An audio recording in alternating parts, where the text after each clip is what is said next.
Hello বন্ধুরা, আমি তোমাদের সঙ্গে চলে এসেছি ছোট্ট একটা ভিডিও নিয়ে। তো আজকে আমি দুপুরবেলা রান্না করছি। দেখো, শাক করেছি, শাক ভাজা। কলমি শাকটা একটু কম হয়ে গেছে, আলুটা বেশি পরিমাণে দেখা যাচ্ছে। একটু পেঁয়াজ আর রসুন দিয়ে করেছি, 5 ফোড়ন আর শুকনো লঙ্কা। কে কে এই কলমি শাক এরম করে করো? আচ্ছা, সঙ্গে আছে আমড়ার টক।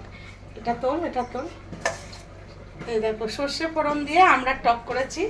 আর এইটা তোমরা বুঝতে পারছো? তোমরা অবশ্য বুঝতে পারবে না, কারণ আমার মাখা হয়ে গেছে। কে কে মাছের ডিমের বড়া খেতে ভালোবাসো? তো আমরা তো খুবই ভালোবাসি, তাই মাছের ডিমের বড়া করব। একটু গরম পড়েছে তো হালকা করেই করবো। আর সঙ্গে আছে আলু পটল চিংড়ি। 2 পিস কাতলা মাছ ছিল, তাই কাতলা মাছগুলো আলু পটলের মধ্যেই দিয়ে দিয়েছি, কারণ এত গরম করেছে, এত রেসিপি করা সম্ভব না। তো দুটো, আমার ছোট ছেলে চিংড়ি মাছ খায় না, তো আলু পটল চিংড়ির সঙ্গে ওই দুটো মাছ দিয়ে দিয়েছি, যেহেতু ওর জন্য। তো টাটা বাই বাই। ভিডিওটা যদি ভালো লেগে থাকে অবশ্যই কিন্তু সবাই মিলে সাবস্ক্রাইব করবে আর লাইক কমেন্ট করবে কেমন লাগলো আমার ভিডিওটা দেখে। So tata bye bye.